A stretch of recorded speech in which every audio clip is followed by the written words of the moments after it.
Hey, this is Charles. Had a couple of people write into me asking me to explain soloing over chord progressions. So always a fun topic to talk about. So hopefully I can help you out with some of this.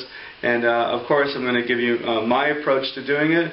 A couple things though before we get started. I think if you could do a couple things, you'd really be doing yourself a service and certainly making your improvisational skills a lot stronger. One would be to get to know the notes on your fingerboard if you haven't done so already.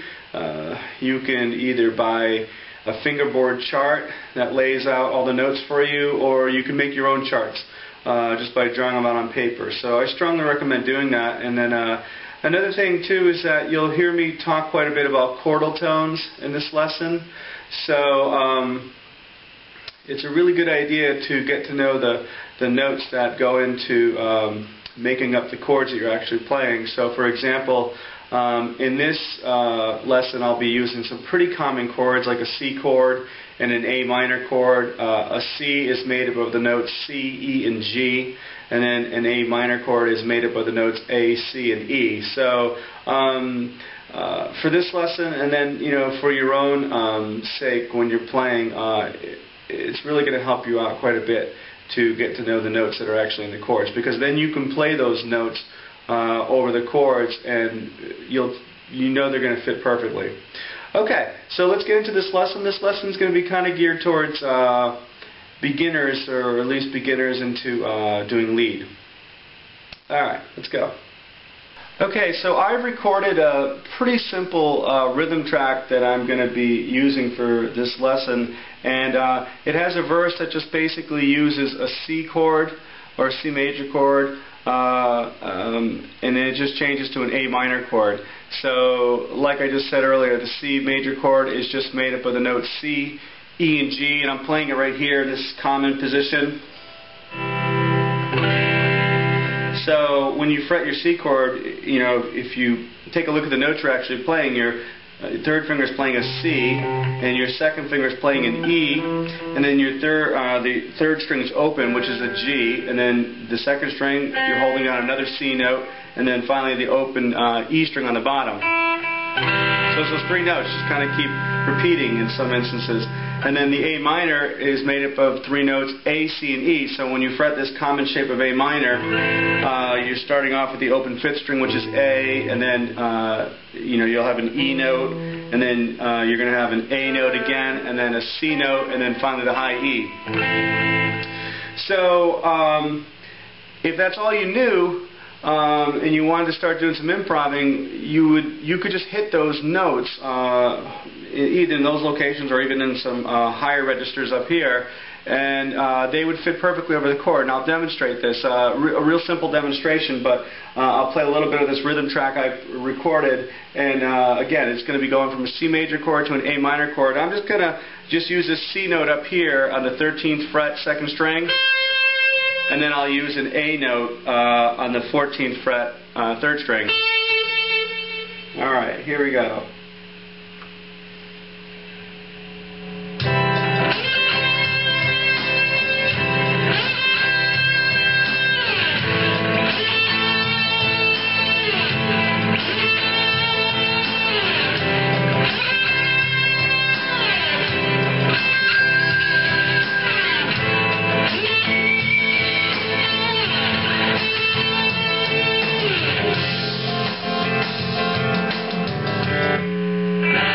Pretty basic, I know. But anyway, that's just playing the root note of each chord. So the root note of a C major chord is C, and then the root note of an A major chord is A. Now what I can do is I can elaborate on this idea and include more of the chordal tones. So for that C chord, which was made up of the notes C, E, and G, if I could just locate some of those notes on my fingerboard, I'll keep it in this area for now. Here's a C, here's an E, 12th fret, first string, and then a G, 15th fret on the first string, and then with the A minor chord made up of the notes A, C, and E, I'll use that A again on the 14th fret, third string, the C on the 13th fret, second string, and then I got my E again, 12th fret on the first string, and then can you even use an A on the 17th fret, first string. And then there's some more of those chordal tones around too. Like for example, here's an E on the 4th string, 14th fret. Here's a C on the 15th fret. So you get the idea. So I'm just kind of hunting around for those chordal tones. And then they're going to fit without question because it's the same notes that the chords are made up out of. So here we go.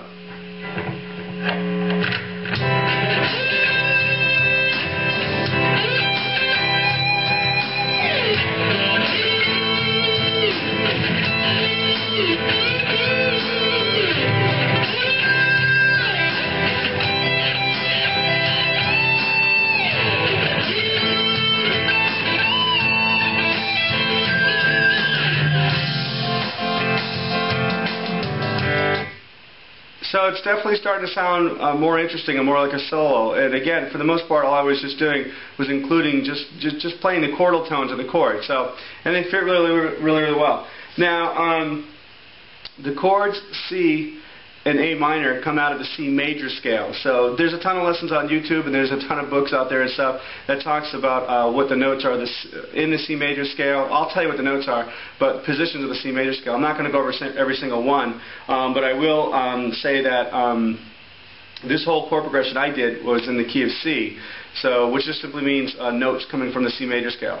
That's another task for you, is to get to know some C major scale positions and your chordal tones. And so let's see, I'm going to actually include some C major notes, scale notes, over these two chords that came out of the key of C. And here's a pretty good position right here.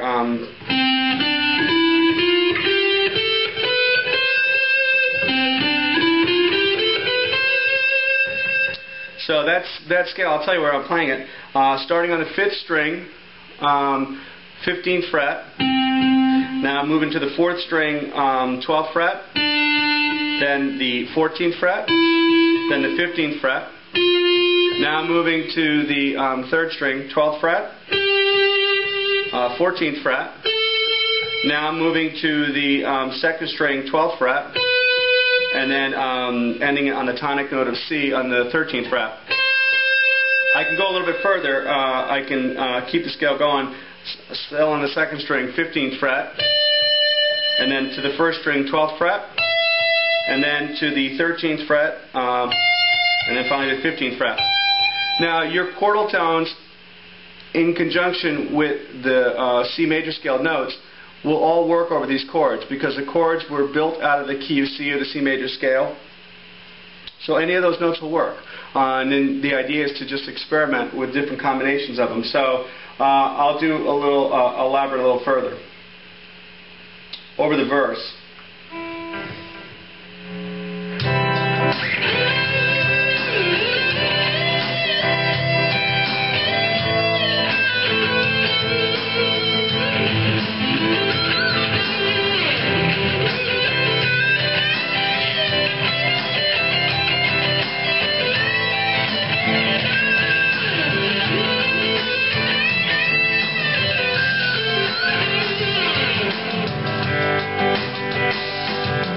Okay, I stopped there because the chorus part is actually coming in. For the chorus, I was using an F chord to a G, to a C chord, to a G chord with a B on top, to an A minor chord.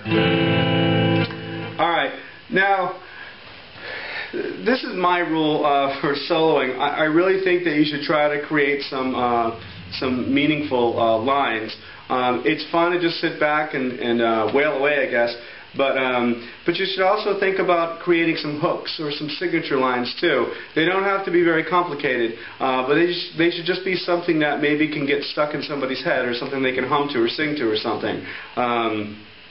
Something that you can embellish with the other notes. So I did just that for the chorus section. And I have this little, again, all written out of the C major scale. I'm kind of using this position in here. And then I also use it over here. So like I said, getting to know those C major scale positions will be very helpful too. And I created this little line that goes.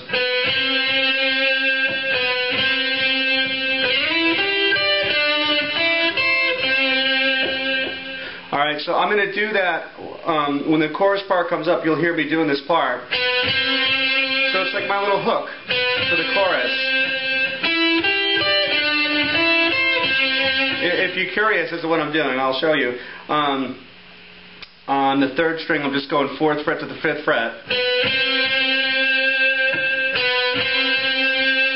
And then on the 3rd string, I go 9th fret, 2nd string, 8th fret, 1st string, 10th fret, and then 3rd string, 7th fret, 2nd string, 5th fret, and then 1st string, 8th fret. So I got this, and then back to the 5th fret, 3rd string. So watch, I'll put that over the chorus part. Sorry about that. Get back here.